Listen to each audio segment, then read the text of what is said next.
আজ একটু অন্যরকম ভিডিও, একটা অনুপ্রেরণামূলক গল্প। গল্পটা অবশ্যই প্রথম থেকে শেষ পর্যন্ত ভালো করে শুনবেন, তবেই আপনারা বুঝতে পারবেন আমি কি বলতে চেয়েছি। একবার এক ব্যবসায়ীর অনেক টাকা লস হয়েছিল এবং তিনি অনেক লোনের মধ্যে দিয়ে জর্জরিত হয়ে গিয়েছিলেন।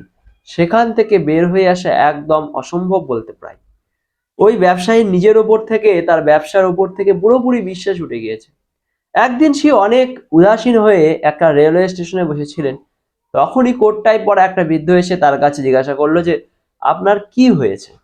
সেই বিজনেসম্যান ওই বৃদ্ধ লোককে পুরো কাহিনী শোনালেন এবং কিছুক্ষণ পর ওই বৃদ্ধ লোক পকেট থেকে একটা চেক বের করে 50 লাখ টাকার চেক লিখে ওই ব্যবসায়ীর হাতে তুলে দিলেন এবং বললেন, এটি তখনই ডিপোজিট করবেন যখন আপনার কাছে সকল আশা ভরসা এবং সকল রাস্তা বন্ধ হয়ে যাবে।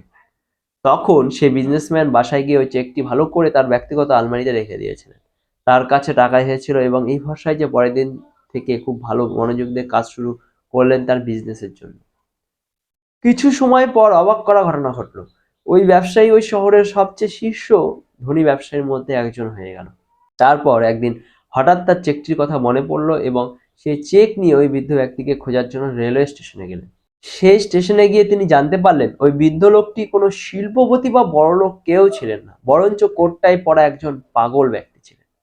যাকেই দেখতেন তাকেই ওই রকম করে চেক বিলি করে বেড়াতেন। এটা শোনার পর ওই বিজনেসম্যান হতবাক হয়ে গেলেন। তারপর ওই বিজনেসম্যান বুঝতে পারলেন যে নিজের ওপর বিশ্বাস থাকতে কত কিছুই না তৈরি করা যায়। আমাদের দরকার শুধুমাত্র সাপোর্টের।